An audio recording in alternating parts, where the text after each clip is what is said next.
Hi hello ಎಲ್ಲರಿಗೂ ನಮಸ್ಕಾರ. ನಾನು ನಿಮ್ಮ ಅನಾಮಿಕಾ ಅನು. ಅಭಿವ್ಯಕ್ತಿ ಕಥಾಲೋಕಕ್ಕೆ ಸ್ವಾಗತ. ಅನುಬಂಧ ಕಥೆಯ 44ನೇ ಅಧ್ಯಾಯವನ್ನು ಶುರು ಮಾಡೋಣ.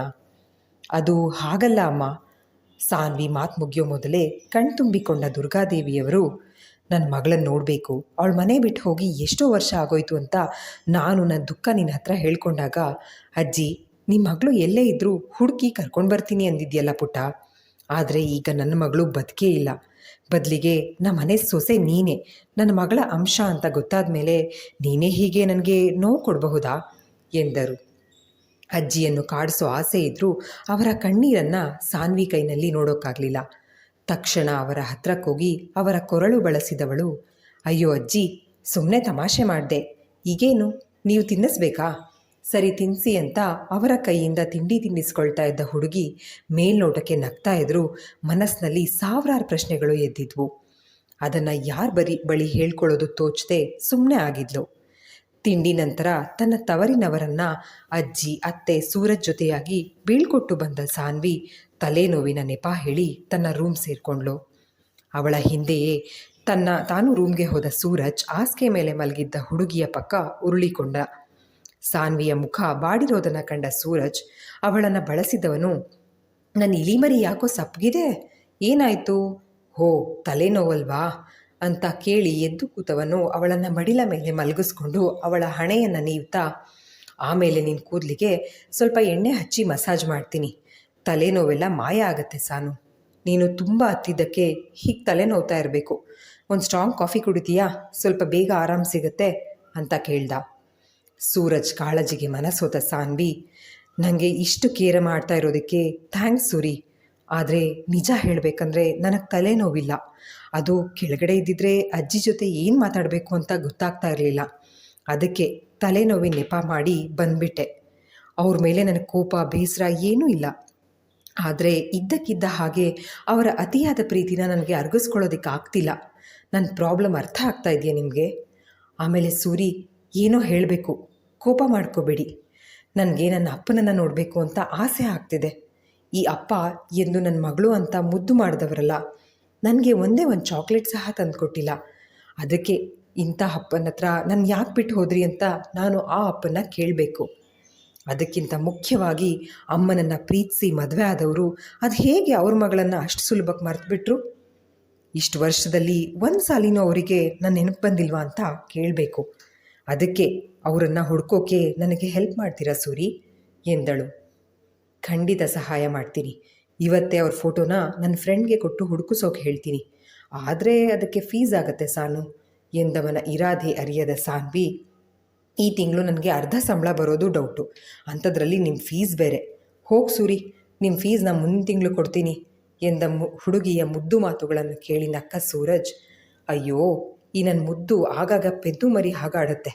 ನಾನು ಹೇಳಿದ್ದು ಫೀಸ್ ಅಂದರೆ ದುಡ್ಡಲ್ಲ ಕಣೋ ಎಂದು ಹೇಳುತ್ತಾ ಅವಳ ತುಟಿಯನ್ನು ಸವರಿದ್ರೆ ನಾಚುತ್ತಾ ಅವನ ಮಡಿಲಿನಿಂದ ಎದ್ದು ದಿಂಬಿನಲ್ಲಿ ಮುಖ ಹುದುಗಿಸಿ, ಬರೀ ಇದೇ ಆಯಿತು ನಿಮ್ಮದು, ಮುದ್ದು ಕೇಳೋದು ಇಲ್ಲ ಮುದ್ದು ಮಾಡೋದು. ಈಗ ಅದಕ್ಕೆಲ್ಲ ಟೈಮ್ ಇಲ್ಲ. ಸುಮ್ಮನೆ ರೆಡಿಯಾಗಿ ಆಫೀಸ್ಗೆ ಹೋಗೋಣ. ಬರೀ ಹೆಂಡತಿ ಅಂತ ನನ್ನ ಹಿಂದೆ ಮುಂದೆ ಸುತ್ತೋದಲ್ಲ, ಸ್ವಲ್ಪ ಕೆಲಸದ ಕಡೆನೂ ಗಮನ ಕೊಡಿ ಎಂದಳು. ಓಕೆ ಬಾಸ್, ನೀವು ಹೇಳಿದ ಹಾಗೆ ಕೇಳ್ತೀನಿ. ಆದರೆ ಈಗ ಒಂದೇ ಒಂದು ಮುತ್ತು ಕೊಡೆ. ನೀನು ಮುತ್ತು ಕೊಟ್ರೇ ನಾನೀಗ ಆಫೀಸ್ಗೆ ಹೋಗೋಕ್ಕೆ ರೆಡಿ ಆಗೋದು. ಇಲ್ಲಾಂದರೆ ನಾನು ಇಲ್ಲೇ ನಿನ್ನ ಪಕ್ಕನೇ ಇರ್ತೀನಿ, ಒಂದು ಇಂಚು ಅಲ್ಲಾಡಲ್ಲ ಎಂದು ಅವಳ ಪಕ್ಕ ತಲೆಗೆ ಕೈಯಾನಿಸಿ ಮಲಗಿದ ಸೂರಜ್ನನ್ನು ಕಂಡು ಸಾನ್ವಿಗೆ ನಗು ಬಂದುಬಿಟ್ಟಿತ್ತು. ಯಾವಾಗಲೂ ಆಫೀಸ್, ಕೆಲಸ, ಪ್ರಾಜೆಕ್ಟ್ ಅಂತ ತನ್ನ ಕೆಲಸದಲ್ಲೇ ಮುಳುಗೋಗಿರ್ತಿದ್ದ ಹುಡುಗನಿಗೆ ಈಗ ಏನೋ ಒಂದು ನೆಪ ಹುಡುಕಿ ಕೆಲಸಕ್ಕೆ ಚಕ್ಕರ್ ಹಾಕಿ ಹೆಂಡತಿ ಜೊತೆ ಸಮಯ ಕಳೆಯೋದು ಅಭ್ಯಾಸ ಆಗೋಗಿದೆ. ಸೂರಿ, ಬರ್ತಾ ಬರ್ತಾ ಸೋಂಬೇರಿ ಆಗ್ತಾ ಇದೆಯಾ? ಕೆಲ್ಸಕ್ಕೆ ಹೋಗಿ ಅಂದರೆ ಇಲ್ಲೇ ಇರ್ತಾರಂತೆ ಎಂದಳು. ನನ್ನ ಸೋಂಬೇರಿ ಅಂತೆಲ್ಲ ಕರಿಬೇಡ ಸಾನು, ನಾನು ಈಗಲೇ ಕೆಲಸಕ್ಕೆ ಹೋಗೋಕೆ ರೆಡಿ. ಆದರೆ ನೀನು ನನಗೆ ಹೋಗೋಕೆ ಬಿಡ್ತಿಲ್ಲ. ಒಂದು ಮುಟ್ಟು ಕೊಟ್ಟರೆ ನಾನು ಯಾಕೆ ಇಲ್ಲೇ ಇರ್ತೀನಿ? ಸೂರಜ್ ಮಾತು ಕೇಳಿ ಹಣೆಯನ್ನು ಒತ್ತಿಕೊಂಡವಳು, ಅದೇನಂತ ಗಂಡ ಸಿಕ್ಕದ್ನೋ, ಯಾವಾಗಲೂ ಮುತ್ತು ಮುತ್ತು ಅಂತ ಜಪ ಮಾಡ್ತಾನೆ. ಓ, ಈಗ ಅರ್ಥ ಆಯಿತು, ನೀವ್ಯಾಕೆ ಬರೀ ಬೀಚ್ ಇರೋ ಜಾಗಗಳಿಗೆ ನನ್ನ ಕರ್ಕೊಂಡು ಹೋಗಿದ್ದು ಅಂತ. ಯಾಕಂದರೆ ಸಮುದ್ರದಲ್ಲೂ ಮುತ್ತಿರುತ್ತೆ ಅಲ್ವಾ ಎಂದಳು. ಛೀ, ನೀನು ಎಷ್ಟು ಮುದ್ದೋ, ನಿನ್ನ ಜೋಕ್ಸ್ ಅಷ್ಟೇ ಖರಾಬು. ನೋಡೆ ಸಾನು, ನಿನಗೆ ನನ್ನ ಮೇಲೆ ಕೋಪ ಇದ್ದರೆ 4 ಏಟು ಹಾಕು, ಅದನ್ನು ಬಿಟ್ಟು ಈ ಥರ ಕೆಟ್ಟ ಜೋಕ್ ಮಾಡಬೇಡ ಎಂದು ಹೇಳಿದವನ ಮಾತು ಕೇಳಿ ಅವನ ಮೇಲೆ ಬಾಗಿದ ಸಾನ್ವಿ ಅವನ ಕೆನ್ನೆಯನ್ನು ಜೋರಾಗಿ ಕಚ್ಚಿದ್ಲು. ನನ್ನ ಜೋಕ್ಸು ಕೆಟ್ಟದಾಗಿದೆ ಅಂತೀರಾ? ಅಟ್ಲೀಸ್ಟ್ ನನಗೆ ಕೆಟ್ಟದಾಗಾದರೂ ಜೋಕ್ ಮಾಡೋಕ್ಕೆ ಬರುತ್ತೆ, ನಿಮ್ಗೆ ಅದೂ ಬರಲ್ವೇ ಎಂದವಳು ಅವನಿಂದ ದೂರ ಸರಿದು ಎದ್ದು ಕೂತು, ನಾನು 5 ನಿಮಿಷದಲ್ಲಿ ರೆಡಿಯಾಗಿ ಬರ್ತೀನಿ, ಒಟ್ಟಿಗೆ ಆಫೀಸ್ಗೆ ಹೋಗೋಣ, ಸಂಜೆ ಬರ್ತಾ ನನಗೆ ಪಾನಿಪುರಿ ಕೊಡಿಸಿ, ತುಂಬ ದಿನದಿಂದ ಚಾಟ್ಸ್ ತಿಂದೇ ಇಲ್ಲ, ಆ ನಿಮ್ಮ ಸ್ಟಾರ್ ಹೋಟೆಲ್ಗಳ ಸಹವಾಸ ಸಾಕಾಗಿ ಹೋಗಿದೆ, ಇವತ್ತು ನಿಮ್ಮನ್ನು ನಾನು ಅಡ್ಡಾಗಿ ಕರ್ಕೊಂಡು ಹೋಗ್ತೀನಿ, ಓಕೆನಾ ಗಂಡ ಎಂದು ಎದ್ದು ಬಾತ್ರೂಮ್ಗೆ ಹೋದವಳು ಮುಖ ತೊಳೆದು ಬಂದು ತಲೆ ಬಾಚಿ ಕ್ಲಿಪ್ ಹಾಕುವಾಗ ರೂಮಿನ ಬಾಗಿಲು ತಟ್ಟಿದ ಶಬ್ದ ಆಗಿತ್ತು. ಸೂರಜ್ ಎದ್ದು ಹೋಗಿ ಬಾಗಿಲು ತೆಗೆಯಲು ಅವನ ತಂದೆ ದೇವರಾಜ್, ಇಬ್ಬರು ಆಫೀಸಿಗೆ ಹೊರಟಿದ್ದೀರಾ? ಸೂರಜ್, ಇವತ್ತು ನೀನೊಬ್ಬನೇ ಹೋಗ್ಬಾ, ಸಾನ್ವಿ ಮನೇಲೇ ಇರಲಿ, ಇವತ್ತವಳು ಎಷ್ಟು ಅಪ್ಸೆಟ್ ಆಗಿದ್ದಾಳೆ ಅಲ್ವಾ, ಸ್ವಲ್ಪ ರೆಸ್ಟ್ ಮಾಡಲಿ ಎಂದವರು ಸಾನ್ವಿ ಕಡೆ ನೋಡಿ ಸಣ್ಣದಾಗಿ ನಕ್ಕು ಹೋದರೆ ಮಾವನ ನಡವಳಿಕೆ ಕಂಡು ದಂಗಾಗಿ ಬಿಟ್ಲು ಸಾನ್ವಿ. ಸಾನ್ವಿಯವರ ತಂಗಿ ಮಗಳು ಅಂತ ತಿಳಿದು ಅಪ್ಪ ಬದಲಾಗಿರಬೇಕು ಅಂತ ಅಂದ್ಕೊಂಡ ಸೂರಜ್ ಅವರ ಮಾತಿಗೆ ಸಮ್ಮತಿಸಿ ಅವಳನ್ನು ಮನೆಯಲ್ಲೇ ರೆಸ್ಟ್ ಮಾಡು ಅಂತ ಹೇಳಿ ಅವಳನ್ನು ಬಿಟ್ಟು ಆಫೀಸ್ಗೆ ಹೊರಟ.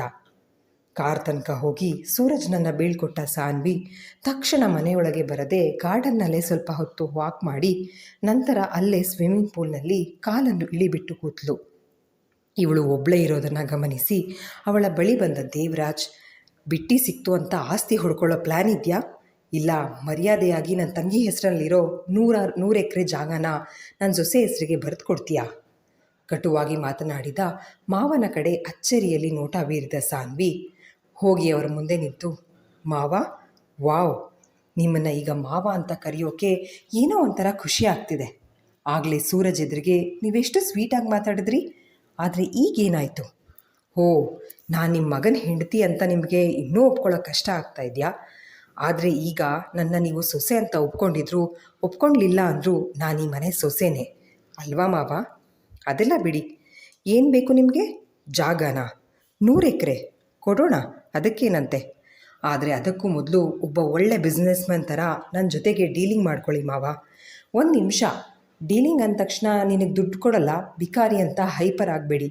ನನಗೆ ನಿಮ್ಮ ದುಡ್ಡು ಬೇಡ, ನನಗೆ ಸತ್ಯ ಬೇಕು. ವಸುಧಾ ಅಂದರೆ ಯಾರು? ಅವ್ರು ಯಾಕೆ ಸೂರಜ್ನ ಕೊಲ್ಲೋಕೆ ಟ್ರೈ ಮಾಡಿದ್ರು? ದುಡ್ಡಿಗೆ ಆಸ್ತಿಗೆ ಅಂತ ಹೇಳಬೇಡಿ, ಯಾಕಂದರೆ ಅವರೊಬ್ಬರೇ ನಿಮ್ಮ ಮಗ ಅಲ್ವಾ? ಯುವಿ ಭಾವ ಇದ್ದಾರೆ, ನೀರಜ್ ಇದ್ದಾರೆ. ಅದು ಅಲ್ಲದೆ ಆ ವಸುಧಾ ಅವತ್ತು ಹೇಳಿದ ಹಾಗೆ ಅವರ ಮಗನಿಗೆ ಸಿಗದ ಪ್ರಾಮುಖ್ಯತೆ ಸೂರಜ್ಜಿಗೆ ಸಿಗ್ತಾ ಇತ್ತು ಅಂದರೆ ಏನಿದ್ರ ಅರ್ಥ? ಅವ್ರ ಮಗ ಯಾಕೆ ಸೂರಿ ಜೊತೆಗೆ ಕಾಂಪೀಟ್ ಮಾಡಬೇಕು? ಆ ವಸುಧಾ ಆಂಟಿ ಯಾರು? ಒಂದೇ ಸಮನೆ ತಮ್ಮ ಎದುರಿಗೆ ಪ್ರಶ್ನೆಗಳನ್ನು ಕೇಳುತ್ತಿದ್ದ ಸಾನ್ವಿ ಮೇಲೆ ಕೋಪಗೊಂಡು ಅವಳ ಕೆನ್ನೆಗೆ ಬಾರಿಸಿದ್ರು ದೇವರಾಜ್. ಅದೆಷ್ಟು ಮಾತಾಡ್ತೀಯೇ ಹುಡುಗಿ, ನೀನು ಯಾರೇ ನನಗೆ ಇಷ್ಟೊಂದು ಪ್ರಶ್ನೆಗಳನ್ನು ಕೇಳೋಕ್ಕೆ? ಇಲ್ಲಿ ಕೇಳು, ನಾನು ನಿನ್ನ ಯಾವ ಪ್ರಶ್ನೆಗಳಿಗೂ ಉತ್ತರ ಕೊಡಲ್ಲ. ನಾಳೆ ಮಧ್ಯಾಹ್ನ ಬಾಯಿ ಮುಚ್ಕೊಂಡು ಬಂದು ಸೈನ್ ಮಾಡು. ಸಬ್ ರಿಜಿಸ್ಟರ್ ಹತ್ರ ಅಪಾಯಿಂಟ್ಮೆಂಟ್ ತೊಗೊಂಡು ಕಾಯ್ತಾ ಇರ್ತೀನಿ. ಖ್ಯಾತೆ ತೆಗೆದ್ರೆ ಈ ದೇವರಾಜ್ ವರ್ಮ ಯಾರು ಅಂತ ತೋರಿಸ್ಬೇಕಾಗತ್ತೆ ಎಂದರು. ಏಟು ಬಿದ್ದ ಕೆನ್ನೆ ಸವರ್ಕೊಳ್ತಾ ಇದ್ದ ಸಾನ್ವಿ, ತುಂಬ ದೊಡ್ಡ ತಪ್ಪು ಮಾಡಿದ್ರಿ ಮಾವ, ನನ್ನ ಮೇಲೆ ಕೈ ಮಾಡೋ ಅಧಿಕಾರ ನಾನು ನಿಮಗೆ ಕೊಟ್ಟಿಲ್ಲ. ನಿಮಗೇನು ಆಸ್ತಿ ತಾನೇ ಬೇಕು, ನಾನು ಅದನ್ನು ಕೊಡೋಕ್ಕೆ ರೆಡಿ ಇರುವಾಗ ಮಧ್ಯದಲ್ಲಿ ಈ ದೌರ್ಜನ್ಯ ಯಾಕೆ? ಇಷ್ಟು ದಿನ ಸರಿ, ನಿಮಗೆ ನಾನು ಯಾರೋ ಆಗಿದ್ದೆ, ಆದರೆ ನಾನು ನಿಮ್ಮ ತಂಗಿ ಮಗಳು ಅಂತ ಗೊತ್ತಾದ ಮೇಲೂ ನಿಮಗೆ ನನ್ನ ಮೇಲಿದ್ದ ಭಾವನೆ ಬದಲಾಗಿಲ್ವಾ? ಅದು ಹೇಗೆ ಸಾಧ್ಯ? ನಮ್ಮನೇಲಿ, ನಿಮ್ಮನೇಲಿ, ನನ್ನಲ್ಲಿ, ಸೂರಜ್ನಲ್ಲಿ ಬೇಕೋ ಬೇಡವೋ ಈ ಸತ್ಯ ಗೊತ್ತಾದ ಮೇಲೆ ಮಾನಸಿಕವಾಗಿ ಒಂಥರ ಬದಲಾವಣೆ ಆಗಿದೆ. ಆದರೆ ನೀವು ಹೇಗಿದ್ರೋ ಹಾಗೇ ಇದ್ದೀರಾ. ಅದಕ್ಕೆ ನಂಗೆ ನಿಮ್ಮನ್ನು ನೋಡ್ತಾ ಇದ್ದರೆ ಏನೋ ಸರಿ ಇಲ್ಲ ಅನ್ನಿಸ್ತಾ ಇದೆ. ನಿಮ್ಮ ತಂಗಿ ಬದುಕಿಲ್ಲ, ಸತ್ತು ಹೋಗಿದ್ದಾರೆ ಅಂತ ಗೊತ್ತಾದ ಮೇಲೂ ಒಂದೇ ಒಂದು ಹನಿ ಕಣ್ಣೀರು ಹಾಕಲಿಲ್ವಲ್ಲ? ಅದು ಹೇಗೆ ಮಾವ? ನೀವೇನು ಮನುಷ್ಯರೇ ಅಲ್ವಾ? ಸಾನ್ವಿ ಮತ್ತೆ ಪ್ರಶ್ನೆ ಮಾಡಿದ್ದಕ್ಕೆ ಮತ್ತೆ ತಮ್ಮ ಸಹನೆ ಕಳ್ಕೊಂಡ ದೇವರಾಜ್ ಅವಳ ಕೆನ್ನೆಗೆ ಮತ್ತೊಂದು ಪೆಟ್ಟು ಕೊಟ್ಟಿದ್ರು. ಎಷ್ಟೇ ಮಾತಾಡ್ತೀಯಾ? ನಿನ್ನ ಮಾತು ಸಲುಗೆ ಏನೇ ಇದ್ದರೂ ಸೂರಜ್ ಹತ್ರ ಇಟ್ಕೋ. ನನ್ನ ಮುಂದೆ ಬಾಲ ಬಿಚ್ಚೋಕೆ ಬಂದರೆ ಅದನ್ನು ಹೇಗೆ ಕಟ್ ಮಾಡಬೇಕು ಅಂತ ನನಗೆ ಗೊತ್ತು ಎಂದು ರೇಗುತ್ತಾ ಹೋದ ಮಾವನನ್ನು ಕಂಡ ಸಾನ್ವಿ, ನಾನೇನು ಕೇಳದೆ ಅಂತ ಮಾವನಿಗೆ ಇಷ್ಟೊಂದು ಕೋಪ? ಥೂ, ಮದುವೆ ಆಗಿ ಮನೆಗೆ ಬಂದಾಗಿನಿಂದ ಒಂದರ ಮೇಲೊಂದು ತಲೆಯಲ್ಲಿ ಬರೀ ಪ್ರಶ್ನೆಗಳೇ ತುಂಬಿಕೊಳ್ತಾ ಇದೆ, ಒಂದಕ್ಕೂ ಉತ್ತರ ಸಿಗ್ತಾ ಇಲ್ಲ ಎಂದು ಯೋಚಿಸಿಕೊಂಡು ಮತ್ತೆ ಪೂಲ್ ಹತ್ರ ಕೂತ ಹುಡುಗಿಯ ಸ್ಮರಣೆಗೆ ಕೃಷ್ಣ ದೇವಸ್ಥಾನದಲ್ಲಿ ಅವಳ ಹುಟ್ಟುಹಬ್ಬದಂದು ಭೇಟಿ ಮಾಡಿದ್ದ ಸ್ವಾಮೀಜಿ ನೆನಪಾಗಿದ್ರು. ಹೌದಲ್ವಾ, ಅವರು ನಿನ್ನೊಮ್ಮೆ ಭೇಟಿಯಾಗಿ ನನ್ನ ಮನಸ್ಸಿನಲ್ಲಿರೋ ಗೊಂದಲಗಳನ್ನು ಹೇಳ್ಕೊಳ್ಬೇಕು. ಹೆಲ್ಪ್ ಆಗುತ್ತೋ ಬಿಡುತ್ತೋ, ಮನಸ್ಸಿಗೆ ನೆಮ್ಮದಿಯಾದರೂ ಸಿಗುತ್ತೆ ಎಂದು ಯೋಚಿಸುತ್ತಾ ಎದ್ದು ಮನೆಯೊಳಗೆ ಹೋಗಲು ಹೆಜ್ಜೆ ಇಟ್ಟ ಹುಡುಗಿ ತಕ್ಷಣ ವಾಪಸ್ ಬಂದು ಅಲ್ಲೇ ಮರದ ಹಿಂದೆ ಅವಿತಿದ್ದ ನೀರಜ್ನನ್ನು ಕಂಡು ತುಸು ಜೋರಾಗೆ, ಮರದ ಹಿಂದೆ ಬಚ್ಚಿಟ್ಕೊಳ್ಳೋ ಅಂತ ಬೈಕಟ್ಟು ನಿಂದು, ನೀನು ಒಂದೊಂದು ತೋಳು ಆ ಮರದ ಕಾಂಡದಷ್ಟಿದೆ, ಇಲ್ಲಿ ಕದ್ದು ನಿಂತು ಏನು ಮಾಡ್ತಾ ಇದ್ದೀಯಾ, ಅಲ್ಲಿಂದ ಹೊರಗಡೆ ಬಾ ಎಂದಳು.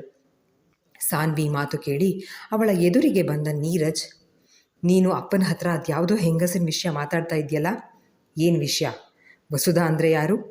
ನೀರಜ್ ಪ್ರಶ್ನೆ ಮಾಡಿದ್ರೆ ಯಾವುದೇ ಹಿಂಜರಿಕೆ ಆತಂಕ ತೋರದೆ ಸಾನ್ವಿ, ವಸುಧಾ ನಿನ್ನಮ್ಮ, ಯಾಕೆ ನಿಮಗೆ ಗೊತ್ತಿಲ್ವಾ ಎಂದಳು. ಸಾನ್ವಿ ಮಾತು ಕೇಳಿದ್ದೇ ತಡ. ಭಯದಲ್ಲಿ ಉಗುಳು ನುಂಗಿದ ನೀರಜ್, ನಿನಗೆ ಹೇಗಿವೆಲ್ಲ ಗೊತ್ತು? ಯಾರು ಹೇಳಿದ್ದು? ಭಯದಲ್ಲಿ ಅವನ ಧ್ವನಿ ನಡುಗ್ತಾ ಇತ್ತು.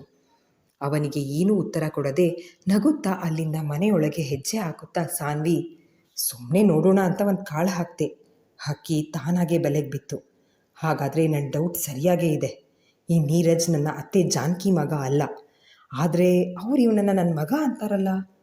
ಹೋ, ಈಗ ಅಮ್ಮ ನನ್ನ ಮಗಳು ಅಂದ ಹಾಗೆ ಇವನನ್ನು ಅತ್ತೆ ಮಗ ಅಂತಾರೆ. ಮೊದಲು ಸೂರ್ಯ ಹತ್ರ ಈ ನೀರಜ್ ವಿಷಯ ಮಾತಾಡಬೇಕು ಎಂದು ತನ್ನಷ್ಟಕ್ಕೆ ಮಾತನಾಡಿಕೊಳ್ಳುತ್ತಾ ರೂಮಿಗೆ ಹೋದ ಹುಡುಗಿಯ ಕೆನ್ನೆ ಮಾವನ ಕೈ ತಿಂದು ಕೆಂಪಗೆ ಊದಿತ್ತು. ಅಚಾನಕ್ಕಾಗಿ ನೀರಜ್ ಬಗೆಗಿನ ಸತ್ಯ ತಿಳಿದ ಸಾನ್ವಿ ಅದನ್ನು ಹೇಗೆ ಸೂರಜ್ಗೆ ಹೇಳೋದು? ಅವನದನ್ನು ನಂಬೋದಕ್ಕೆ ತನ್ನ ಬಳಿ ಸಾಕ್ಷಿ ಎಲ್ಲಿದೆ ಅಂತ ಯೋಚನೆ ಮಾಡ್ತಾ ರೂಮ್ ಸೇರಿದವಳು ಕನ್ನಡಿ ಮುಂದೆ ನಿಂತು ತನ್ನ ಕೆಂಪಾದ ಕೆನ್ನೆಯ ಮೇಲೆ ಕೈ ಇಟ್ಟು ಭಾವುಕಳಾದ್ಲು. ಯಾವ ಜನ್ಮದಲ್ಲಿ ಅದೇನು ಪಾಪ ಮಾಡಿದ್ನೋ, ತಂದೆ ಪ್ರೀತಿ ಅನ್ನೋದು ನನ್ನ ಹಣೆಯಲ್ಲಿ ಆ ಬ್ರಹ್ಮ ಬರೀಲೇ ಇಲ್ಲ.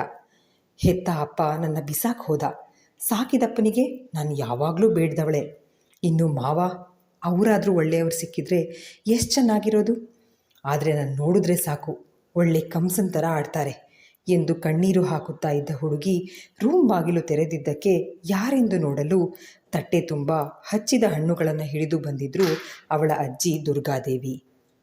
ಪುಟ್ಟ, ಬೆಳಗ್ಗೆ ನನ್ನ ಕೈನಲ್ಲಿ ಸ್ವಲ್ಪ ತಿಂಡಿ ತಿನ್ನಿಸ್ಕೊಂಡಿದ್ದು ನೀನು, ಅರ್ಧ ಹೊಟ್ಟೆ ತುಂಬಿರುತ್ತೆ ಅಷ್ಟೇ. ಈಗ 12 ಗಂಟೆ ಆಯಿತು, ಇನ್ನೂ ಅಡುಗೆ ರೆಡಿ ಇಲ್ಲ, ಅದಕ್ಕೆ ಸ್ವಲ್ಪ ಹಣ್ಣು ತಿನ್ನು, ಇಲ್ಲಾಂದರೆ ಸುಸ್ತಾಗುತ್ತೆ ಎನ್ನುತ್ತಾ ಸೋಫಾ ಮೇಲೆ ಕೂತ ಅಜ್ಜಿ, ಬಾರೋ ಕಂದ, ಅಜ್ಜಿ ಪಕ್ಕ ಕೂತ್ಕೋ ಅಂತ ಅವಳನ್ನು ಕರೆದು ಹಣ್ಣು ತಿನ್ನಿಸ್ತಾ, ಅಮ್ಮ ನೆನಪಾಗಳ್ತಾ ಇದೆಯಾ ಎಂದರು. ಇಲ್ಲ ಅಜ್ಜಿ, ನಿಜ ಹೇಳ್ತೀನಿ, ನನಗೆ ಹೆತ್ತ ಅಮ್ಮನ ನೆನಪು ಯಾವತ್ತೂ ಕಾಡಿಲ್ಲ. ಅಷ್ಟು ಚೆನ್ನಾಗಿ ನನ್ನಮ್ಮ ನೋಡ್ಕೊಂಡಿದ್ದಾರೆ. ಆದರೆ ನನಗೆ ನನ್ನ ಹೆತ್ತ ಅಪ್ಪನನ್ನು ಒಮ್ಮೆ ಅದು ನೋಡಬೇಕು ಅಂತ ಆಸೆ ಆಗ್ತಿದೆ. ಆಮೇಲೆ ಅಜ್ಜಿ, ಒಂದು ರಿಕ್ವೆಸ್ಟ್, ನನಗೆ ಯಾಕೋ ಸ್ವಲ್ಪ ಹುಷಾರಿಲ್ಲ ಅಂತ ಅನ್ನಿಸ್ತಿದೆ. 1-2 ದಿನ ಅಮ್ಮನ ಮನೆಗೆ ಹೋಗಿ ಬರ್ತೀನಿ. ಸೂರಜ್ ನೆನ್ನೆನೇ ಕೇಳಿದ್ದೆ, ಅವರು ಹ್ಞೂ ಅಂದಿದ್ರು ಎಂದಳು. ಗಂಡ ಹ್ಞೂ ಅಂದಮೇಲೆ ಆಯ್ತಲ್ಲ, ಈ ಅಜ್ಜಿನ ಯಾಕೆ ಕೇಳೋದು? ಹೋಗ್ಬಿಟ್ಟು ಬಾ ಮಗಳೇ, ಹುಷಾರು ಎಂದು ಹೇಳಿ ಅವಳ ಕೆನ್ನೆಗೆ ಮುತ್ತಿಟ್ಟರೆ ಇವಳು ಕೂಡ ಅಜ್ಜಿಗೆ ಮುತ್ತಿಟ್ಟು ತನ್ನ ಪರ್ಸ್ ಹಿಡಿದು ಹೊರಡೋ ಮೊದಲು ಅತ್ತೆಗೂ ತಿಳಿಸಿ ಆಟೋ ಹಿಡಿದ್ಲು. ಇಲ್ಲಿಗೆ ಈ ಸಂಚಿಕೆ ಮುಕ್ತಾಯವಾಯಿತು. ಸಂಚಿಕೆ ನಿಮ್ಮೆಲ್ಲರಿಗೂ ಇಷ್ಟವಾಗಿದೆ ಅಂತ ಭಾವಿಸ್ತೇನೆ. ದಯವಿಟ್ಟು ನಿಮ್ಮ ಅನಿಸಿಕೆ ಅಭಿಪ್ರಾಯಗಳನ್ನು ಕಮೆಂಟ್ ಸೆಕ್ಷನ್ನಲ್ಲಿ ಹಂಚ್ಕೊಳ್ಳೋದನ್ನು ಮರಿಬೇಡಿ. ಧನ್ಯವಾದಗಳು.